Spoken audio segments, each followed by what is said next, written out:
Good morning, everybody. So today we're going to do lesson 0, getting started. This will be the first lesson of a multiple kind of series for Positive Prevention Plus. My name is Alondra Hernandez from SAY San Diego, and what we do is we go around to different schools and teach this curriculum. So it's all focused on sexual health. Hopefully you'll learn a lot. And yeah, so we'll go ahead and get started. Usually at the beginning of every lesson, we have a video that begins our lesson for us, kind of sets the scene. So we'll always start with that aspect of the lesson once it loads, and then we'll continue.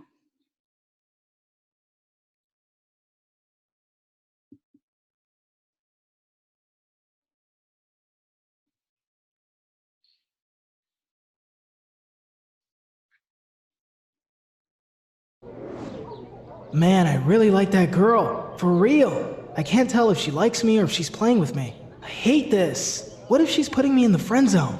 I don't know what to do. Is this normal?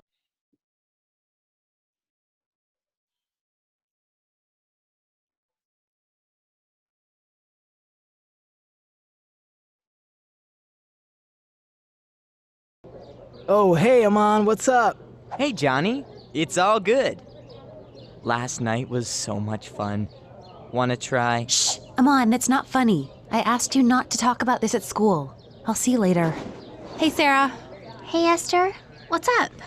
You look worried. Oh, Aman keeps putting our love life on blast at school and telling everyone details.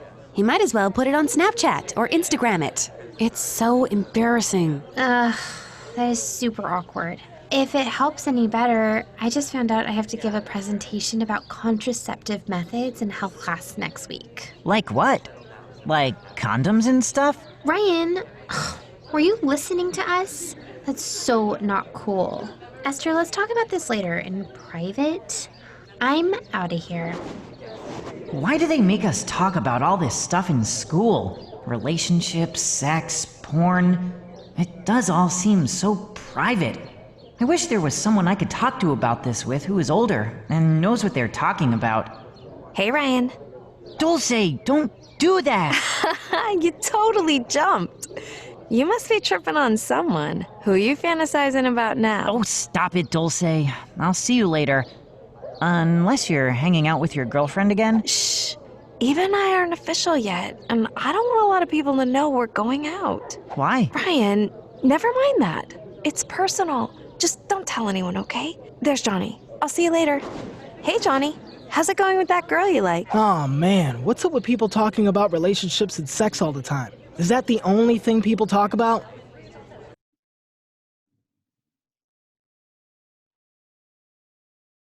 All right, so just go ahead and think about what the video talked about, and then we'll have a closing video at the end of every lesson that will kind of have a little, or be like kind of a closing aspect of it, and you'll answer some questions. So what will we be studying in this unit? So it's all comprehensive sexual health education. We'll be focusing on friendship, dating, love, and commitment, human reproduction. So we'll talk about anatomy, how pregnancy happens, what different body parts look like, what their functions are, what happens to your body when you take birth control. We'll talk about sexual abstinence and delayed sexual activity, all FDA-approved contraceptive methods, HIV and AIDS and STI prevention. For those of you who don't know what these acronyms stand for, we'll explain them on the lessons. But for the purposes of today, I'll go over them just so everyone is aware of what I'm talking about. So HIV is human immunodeficiency virus, AIDS is acquired immunodeficiency syndrome, and STI prevention is sexually transmitted infection prevention. We'll also talk about relationship abuse, including sex trafficking. And every time we start a lesson, we always start with our learning objectives and then how you can, what will prove your successful, basically, participation.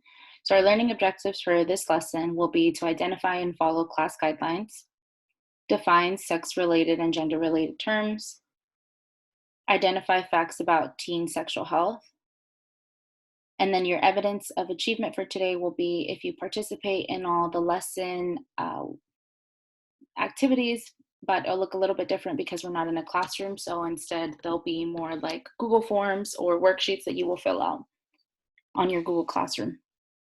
if you complete all of those, as well as the pretest, that's something that people usually forget. It's not based on right or wrong answers. It's just more to get an idea of how much you know. So please don't forget to fill out the pretest. And then if you're committed to participating in this unit of study. So I hope that by the end of these lessons, you will take some new information with you and learn something. We'll have an option for you all to be able to ask questions at the end of every lesson. So in your lesson review Google form that you will submit to us, there will be an optional fill in, basically answer at the bottom of the Google form, in which we'll ask if you have any questions about today's lesson or any of the lessons prior to the lessons that we're going to have later on. You can ask questions about anything and we'll answer them anonymously. So why is it difficult to discuss sexuality and sexual health? Go ahead and think about that for a little bit. This question is also going to be on your lesson review for today, so you can give us your response there. But for the purpose of us not being actually in a room together to be able to have a discussion about it, I'll just give you all some points as to what students often say when we're in a classroom. So they say because these topics are personal or private, which we completely understand, sometimes it can make people feel uncomfortable. They're sometimes associated with being normal or not normal. So sometimes people have questions because they think that they're different or they think that they're abnormal. And that's why it might be difficult for someone to disclose that. And they have to do with family, culture, or religious beliefs. So sexual health is definitely influenced by our family, culture, and religious beliefs. And sometimes that can make it difficult to discuss with specific people because you might feel shame or you might feel like you don't have a safe space to disclose that kind of information. So this would usually be us creating our group agreements. We have a list of group agreements that we usually follow in every single classroom. And in your review for today on your Google form, you will also be submitting any group agreements that you want to add from the ones that I'm about to list right now. These group agreements are meant so that everyone feels like they have a safe space in what usually would be a classroom setting, but this is going to be online. So we'll kind of put some online group agreements for us all. They'll be posted on our message board if I can figure out how to do that myself, and that way we're all reminded of what our group agreements are. Okay. So some that we like to include in our classrooms are, well, that one doesn't really apply. One person speaks at a time. We could just ignore that one because we're all virtual now, so no one would be talking over anyone, and you all are watching videos about us giving you all of the information. So yeah, no name calling. So that could go for online basis too. I believe I have disabled the comments, so you're not allowed to respond to other people in the group messages that will have the message board posts. Just because I didn't want to have a space where people would say something offensive or derogatory towards anyone. So this still applies. No name calling. Don't put people down for asking specific questions, especially when we do like the anonymous questions. You're entitled to your own beliefs and opinions, but just don't be rude to one another. Respect differences. This could apply to any space that you're in. I do not tolerate any form of bullying or derogatory messages towards people. So instead, we respect those differences and we don't make comments about them. Use proper language. So when I say this, I mean it because oftentimes we are afraid to use the proper language, or not afraid, but we feel uncomfortable using proper language as far as anatomy goes, or contraceptive methods, or even talking about the different types of sex. So try to like, what's the word I'm looking for? Try to use the proper language for certain slang. So instead of saying come, instead of saying so-and-so's cherries popped, instead of saying virginity, instead of saying all of those slang terms that you all have, a blowjob, instead of saying any of that, let's talk about it how the correct terms are meant for it. So we're not going to say someone's dick or anything like that, but instead we'll say the word penis, we'll say the word vagina, vulva, clitoris, hymen. For the different types of sex, we'll be saying penetrative sex, oral sex, anal sex, all of those kind of proper terms is what I mean. I know it might be difficult, but it's good to get you in that kind of headspace so that you're aware of what these lessons are supposed to be about. All questions are okay. So never feel like any question is a dumb question, any question is like weird. Just ask away. I can't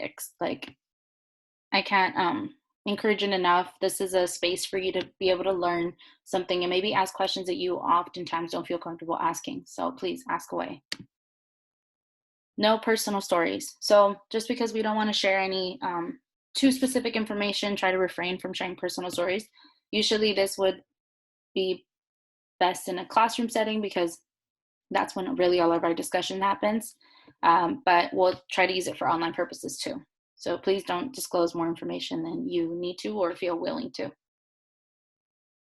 Protect privacy. So if we talk about a certain topic and you overhear something from one of your friends, classmates that are taking the same class, don't share that information with other people. Protect their privacy. It's all supposed to be confidential.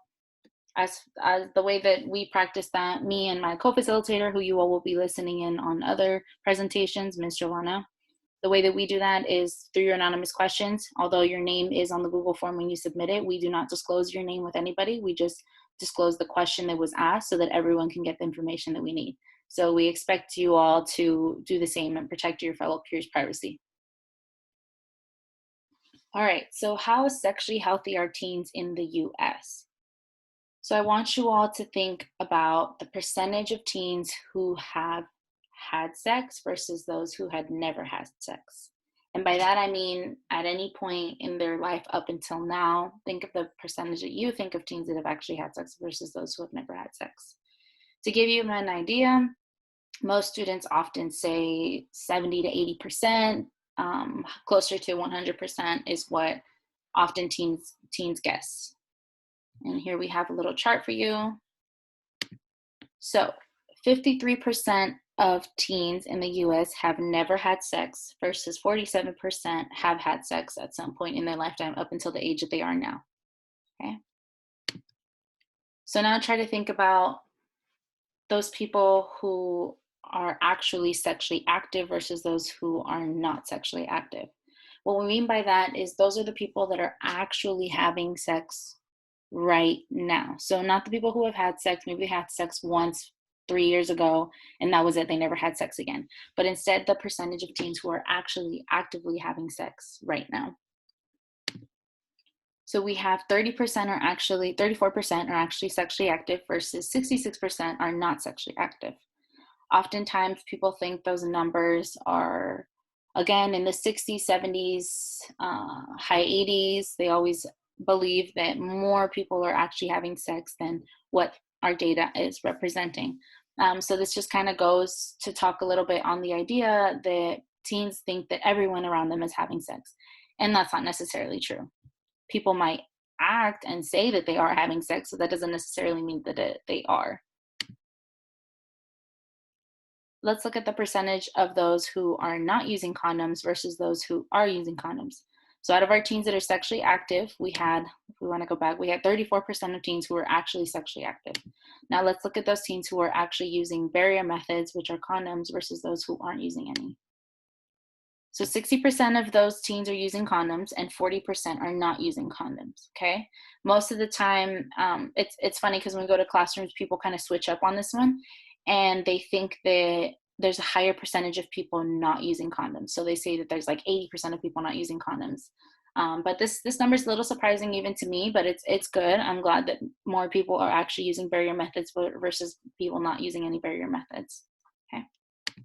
Now let's look at the percentage of those who are not using birth control versus those who are using birth control other than condoms. So this is a different form of birth control. It's not a condom, it's something else. So the pill, the patch, the ring, the IUD, the implant, all of those other birth control methods.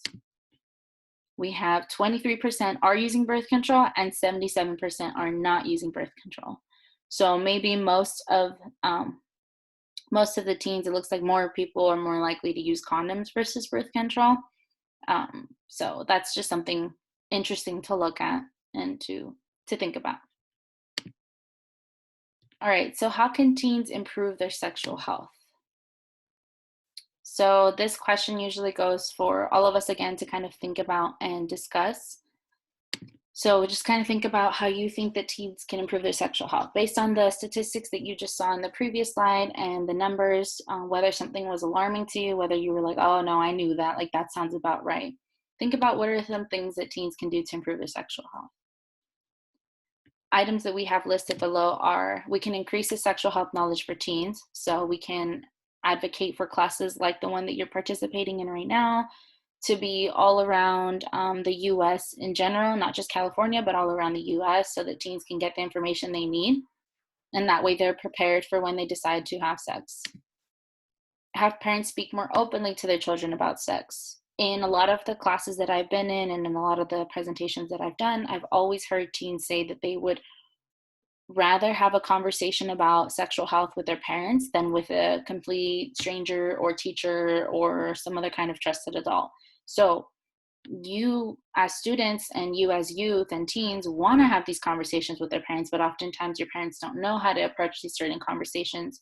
So it makes it a little difficult. In fact, a lot of the students often say that the reason that they want to have these conversations with their parents are because they think that their parents might know more than them and their parents have experience with these type of things. So it would be easier to have that conversation with them. And I completely agree. So make health and counseling services more available to teens. So if a teen decides to become sexually active, all right, now we can connect them with resources so that they can still stay healthy. And if they want to protect pregnancy, they can protect pregnancy and also have all the information and tools they need to protect against any unwanted sexually transmitted infections. So to improve their sexual health, we can make health and counseling services way more available to teens. That can look however you would like it to look. It can look like having a teen clinic on your campus itself, on your school campus, in your high school, in your middle school, wherever that may be, but just having it as accessible as possible so that teens can feel comfortable asking these questions and not feel ashamed for engaging in sexual activity, but instead open to receiving help on how to stay healthy. Limit the amount of irresponsible sex in the media. So a lot of the times, I don't know about you all, but I'm from a Latino household. I grew up watching novelas. For those of you who don't know what that is, they're basically Spanish soap operas. And when I would watch them, it's funny now because when you watch the novelas, there's always a scene where like these two people are passionately in love, and then all of a sudden they're in a bedroom, there's like all these like really dramatic scenes of them kissing and stuff like that. But when it comes to the actual act of sex, that is never shown. It's always just assumed. And you never see any conversation between the two characters about whether it was consensual, what kind of protection that they use. Instead, it's all like this passionate kissing, and then it just all kind of goes dark. And then it's the morning the next day, and they're both under the covers, and they don't have any clothes on, and they're just laying there like they're completely in love. So we can limit the amount of irresponsible sex in the media by portraying these relationships in a healthy way. So instead of it just being this very obscure, like we don't even know what happens, it's just everything goes dark and then that's it, it happens. No, we should be showing like these people having these conversations, being open about their sexual health, talking about their their past partners, talking about their STIs, talking about what kind of protection that is being used, because those are the actual conversations that you need to have with the person that you are going to be sexually active with to protect yourself and to protect them as well. Develop personal attitudes and skills that support healthy sexual behaviors for self and others. And then examine gender roles that lead to sexual assault or promiscuity. So here's some web-based resources for teens. I apologize, I'm getting ahead of myself because I'm getting excited talking about all this sexual health stuff. But anyways, here's some resources for you all. I'll post them on the Google Classroom so that you all can just click a link and go straight to it. We have Planned Parenthood, Teen Source, Sex Etc., Gay Straight Alliance, PFLAG, Afraid to Ask, Stay Teen, and I Want to Know. So if you want to know any other information, these are really fun. Right now that everyone is basically indoors and you have access to the internet, at least still, you can go ahead and go on these sites and just get random information, random facts. You might learn a lot more. So, what is the difference between sex, gender, and sexual orientation? So, for these next couple slides, I'll be doing a lot of definitions. Just bear with me. I know it's a lot of information to give you, but the good thing is this is a video and you can always pause it if you want to fully kind of digest what I'm saying when I talk about these certain terms. And just kind of bear with me to the end. We're going to make sure that we all are well aware of these different definitions so that as we progress into our next topics, we can build on that knowledge and you all can become aware of different aspects about sexual health that you probably didn't think were sexual health. So the first topic we'll talk about is sex. So no, not sex as in types of sex that you have with another person, but instead sex like your sex assigned at birth. So it's a term used to denote whether an individual is male or female or intersex. I'll also add that in there. For those of you who don't know what intersex is, it'll be either the next definition or one of the ones after that. Okay? But just know that this is the term to denote whether an individual is male, female, or intersex. Intersex, see, there it is. So an intersex person is a person born with biological characteristics that don't seem to fit the typical definitions of female or male. Now, when I say that, I say it because when someone gives birth and there is a child, that child is usually received by a doctor or physician. They take one look at the baby, and based on that baby's genitals, they decide whether that baby is male or female. Okay? Now, we've been told that a person with a penis is a male, and a person with a vulva and vagina is a female.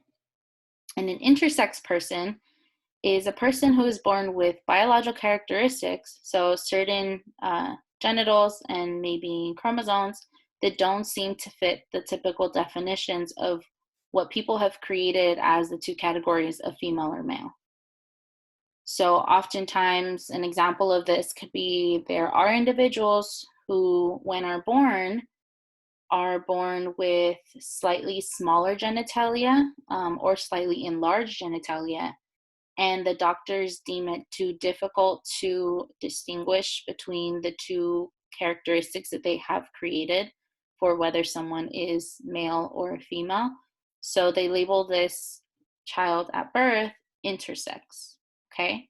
Now, although it is not talked about, these people do in fact exist.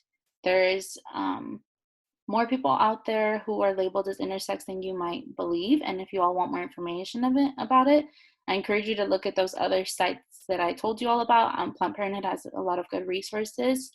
Just be careful about what you're Googling, please, but and make sure it's from a good source, not some random stuff. But there are some good readings out there of individuals who do exist that are intersex. Gender. So what is the difference between sex and gender? We always go over this in class. But gender are characteristics and behaviors associated with being male, female, or transgender, okay? So sex is the term assigned to you at birth. It doesn't mean that it's correct, but it's just the doctor sees you, they associate you with this characteristic, this is what you're assigned at birth. Now, gender is the characteristics and behaviors associated with being male or female. So if your sex was assigned at birth male and your specific characteristics and behaviors are associated with being male, then your gender is male. Gender roles. So these are socially expected behaviors, activities, and attributes that a given society considers appropriate for men and women.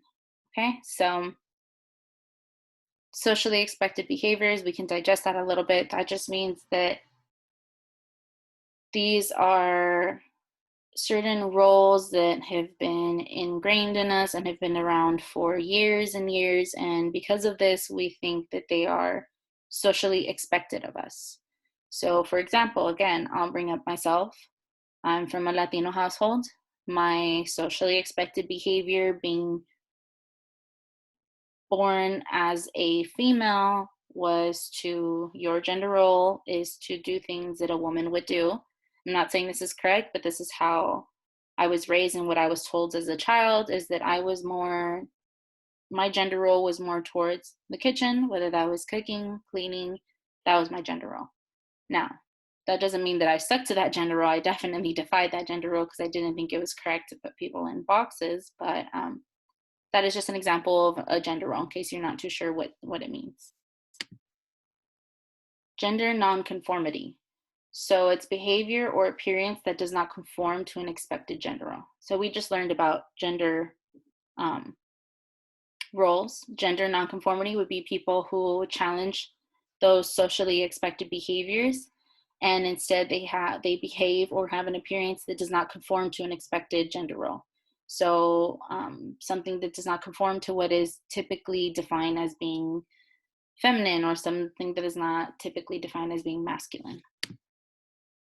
Gender identity. So that's a person's internal, deeply felt sense of being male or female or something else. That could be whatever you decided to be. That is your own gender identity. It is how you feel about who you are as a person, and there's no right or wrong. That's completely up to you. Gender expression is the way a person expresses a particular gender through appearance, speech, behavior, movement. So you choose to identify as a specific gender, and your gender expression is how you choose to express your identity. However you wish to do that is completely up to you. Again, no right or wrong answer.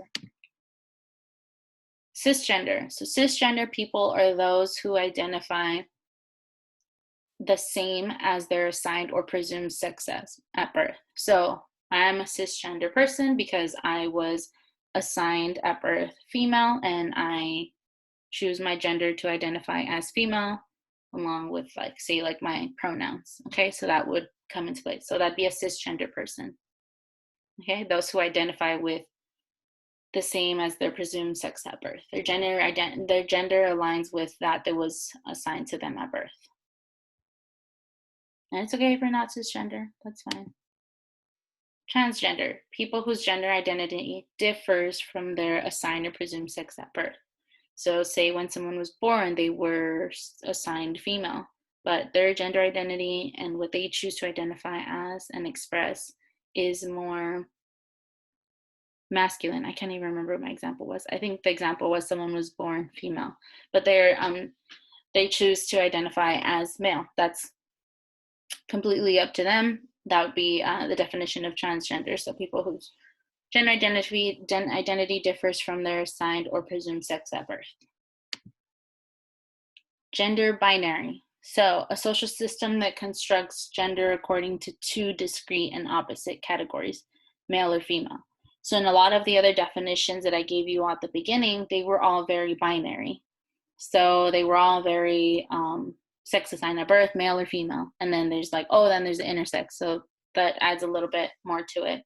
But male or female, that's binary. Two specific things, like bi meaning two, a social system that constructs gender according to two discrete and opposite categories, male or female. Okay, just so you all have an idea of what it is when people say that.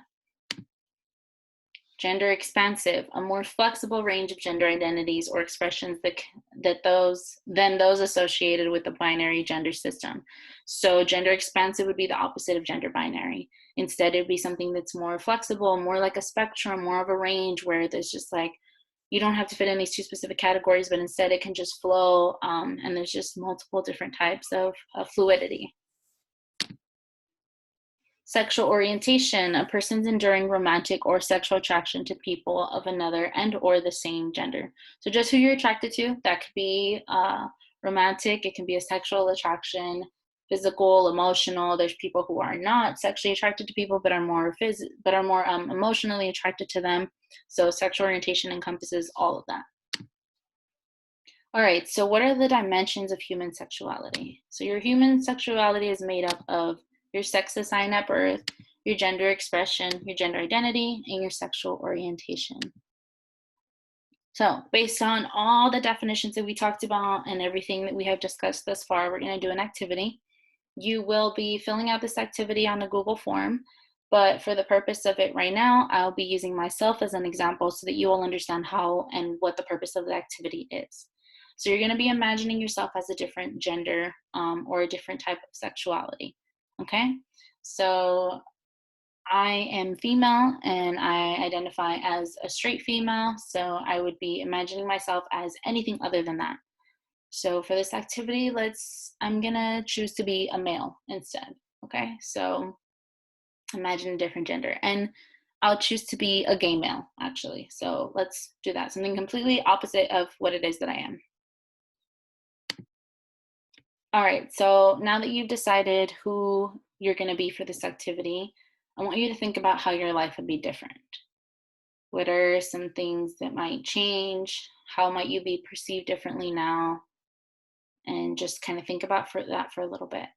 You're going to be filling this out in the Google form that I have listed on your Google Classroom. So I'll present you the questions and just think about them. You're basically doing the activity before you actually write it down. So think about how your life would be different if your chosen term really did apply to your life. What harmful biases or stereotypes might you encounter? So I chose to be a gay male. Obviously, homophobia still exists in the US and all other parts of the world. So there's definitely some harmful biases that could come from that or stereotypes that I might encounter. I immediately think about my family, like my aunts, my uncles, and some of my cousins, who are like I've experienced people being very honest about the fact that they're not accepting of people who are gay or lesbian or bisexual.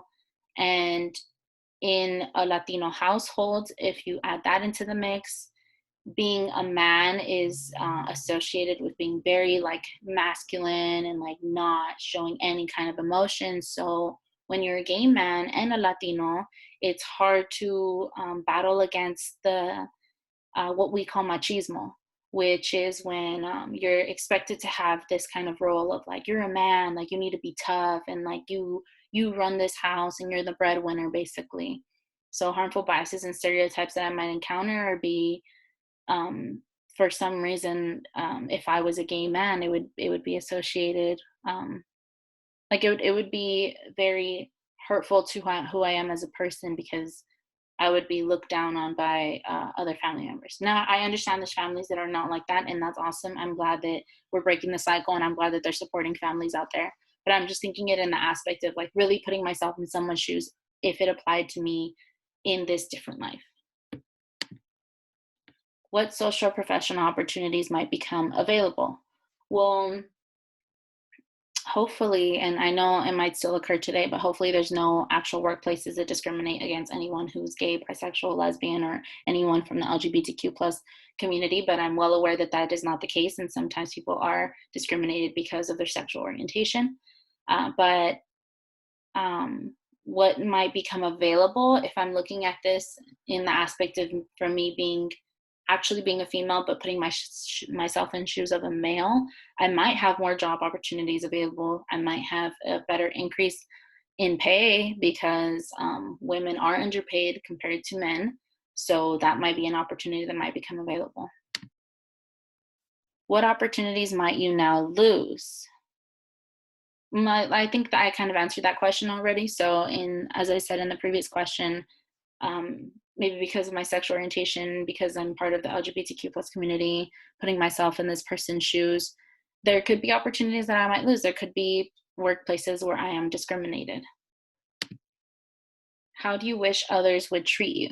Just the same as anybody else. So I always try to do that in my line of work. In any space that I'm in, I don't look at people differently because of how they identify. Everyone is entitled to live their life as unapologetic as it might be. So I wish that others would just treat everyone with that same respect. All right, so the purpose of the activity is for you to understand that people of the LGBTQ plus community do experience certain things that most straight people do not. So most LGBTQ plus students experience harassment and discrimination at schools, biased remarks from school staff who fail to intervene, hostile school environments that negatively affect their attendance, educational outcomes, and mental health. So continuing the activity a little bit, if you're putting yourself in somebody else's shoes and you happen to choose someone who was part of the LGBTQ plus community, just understand how might you feel if you were entering a space where you knew you weren't wanted, where you knew that someone didn't like you just because of how you identified. That kind of environment could really negatively affect how you act in that space. If you don't feel safe, you're obviously not going to care too much about your schoolwork. You might definitely not want to be in that space at all, so you might skip school on purpose, and it could really affect your mental health. So just think about those things. And don't judge. So just because sexual orientation, gender identity, and gender expression vary with each individual, it's still important to be accepting of others and celebrate that diversity. All right, so we're gonna watch the second part of the video. Just do you remember the story from the beginning of the lesson? Obviously we remember it, hopefully we do. We're gonna watch the second part as soon as it loads, and then we'll have some questions that you all will fill out in your Google form as well. I mean, I don't know why relationships are such a big deal. Well, when two people fall in love. Oh, come on. But it is serious, though. Things like contraception, HIV/AIDS, teen pregnancy. Yeah, it is real. We both know people who had to deal with this stuff, and it's scary. I'm not gonna lie, it's hard to know who to trust these days. Exactly. I want to be happy and healthy. So do I. It may sound cheesy, but I want to take good care of myself and my partner, whoever that may be. Which brings me back to that girl you took to the movies and out to eat. She's smart, funny, and pretty. I know, right? I really hope I don't mess it up. You won't, man. See you later. Later.